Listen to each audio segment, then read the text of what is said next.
খেতে বসে স্বামী মুখ বাঁকিয়ে বলল, শরীরের দিকে কখনো তাকিয়েছো? দিন দিন কেমন মোটা হচ্ছ। আমি হেসে বললাম, কত মানুষ চেয়েও মোটা হতে পারে না, সেদিক থেকে আমি সুখী। সে হাসতে হাসতেই বলল, এখন থেকে সকালে আর রাতে রুটি খাবে, দুপুরে অল্প ভাত, না হলে কিন্তু একদিন দরজায় আটকে যাবে। সায়নের কথাগুলো হয়তো মজার ছলে বলা ছিল, কিন্তু আমার বুকের ভেতর হঠাৎ করেই ভারী হয়ে গেল। কষ্টটা মুখে প্রকাশ করলাম না, বরং তার সঙ্গে আমিও হেসে কথা বললাম। শুধু সায়ন নয়, আশেপাশের মানুষও যেন আমার শরীর নিয়ে মন্তব্য করার সুযোগ খোঁজে। পাশের বাসার ভাবি চাচিরা প্রায়ই বলে, ভুঁড়িটা কি বানিয়েছো? এক মন তো হবেই, হা হা হা। তারাও হাসে, আমিও জোর করেই হাসি। কিন্তু সেই হাসির আড়ালে কতটা কষ্ট লুকিয়ে থাকে সেটা কেউ বোঝে না। অনেক চেষ্টা করেছি আগের মতো স্লিম হতে, ডায়েট করেছি, হাঁটাহাঁটি করেছি, ইউটিউব দেখে ব্যায়ামও করেছি, কিন্তু কিছুতেই আর আগের শরীরটা ফিরে পাইনি। প্রথম সন্তান হওয়ার পর থেকেই ওজন বাড়তে শুরু করে। 3 বছর পর দ্বিতীয় সন্তানের জন্মের পর যেন শরীরটা আরো আমার নিয়ন্ত্রণে রইল না। মাঝে মাঝে পুরনো ছবিগুলো দেখি, কি সুন্দর চিকন ছিলাম। সবাই বলতো, রিমি তোমাকে একেবারে নায়িকাদের মতো লাগে। এখন কেউ আর সেসব বলে না, তবুও নিজেকে বুঝাই, আমার 2টি ফুটফুটে সন্তান আছে, ভালো একটা সংসার আছে। আল্লাহ আমাকে অনেক কিছুই দিয়েছেন, শুধু শরীরটা বদলে গেছে, মানুষটা তো বদলায়নি। একদিন ছেলে মেয়েকে নিয়ে গ্রামের বাড়ি বেড়াতে গেলাম। সায়ন আমাদের সঙ্গে যেতে পারলো না,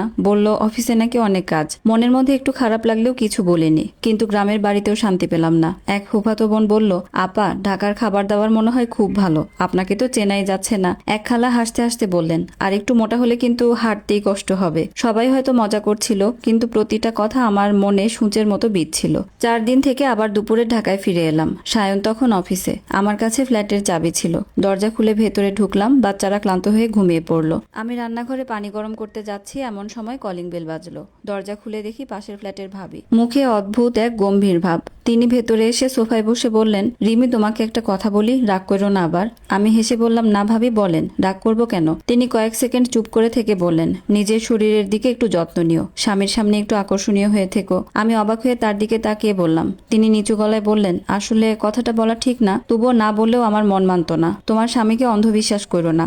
আমার বুকের ভেতরটা ধুক করে উঠল। মানে? ভাবি দীর্ঘশ্বাস ফেলে বললেন, গত কয়েকদিন ধরে তোমার স্বামীকে আমি এক মহিলার সঙ্গে কয়েকবার দেখছি, রিকশায়, আবার একদিন একটা রেস্টুরেন্টের সামনে। মহিলাটা দেখতে খুবই স্মার্ট, দুজনকে দেখে মনে হচ্ছিল অনেক দিনের পরিচয়। আমার হাত থেকে পানি গ্লাসটা প্রায় পড়েই যাচ্ছিল, মাথার ভেতর যেন ঝড় বয়ে যাচ্ছে। এ কারণেই কি সায়ন আমাদের সঙ্গে গ্রামে যায়নি, নাকি ভাবি ভুল দেখেছেন? আমি নিজেকে শান্ত করার চেষ্টা করলাম, হয়তো অফিসের সহকর্মী, হয়তো কোনো জরুরি কাজ।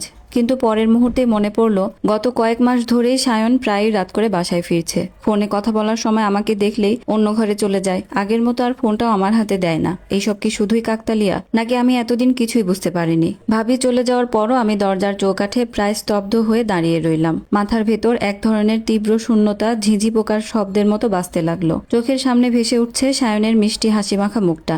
এই লোকটাই কি তবে আমাকে আড়ালে অন্য কারো কাছে বিক্রি করে দিচ্ছে আমার অজান্তেই, নাকি একজন নারীর বাহ্যিক সৌন্দর্যটাই তার কাছে সব হয়ে উঠল, যার সামনে 8 বছরের বিশ্বাস, ভালোবাসা আর 2টো সন্তানের জন্মদাত্রীর কোনো মূল্যই রইল না? রান্নাঘর থেকে পানি ফোটার শব্দ আসছে, কিন্তু আমার পা দুটো যেন মেঝেতে আটকে গেছে। না, আমি অহেতুক সন্দেহ করে নিজের সংসারটা জ্বালিয়ে ছাই করব না, কিন্তু সত্যটা আমাকে জানতেই হবে। কৌতূহল আর ভয়ের এক তীব্র স্রোত আমার পুরো শরীর বরফ করে দিল।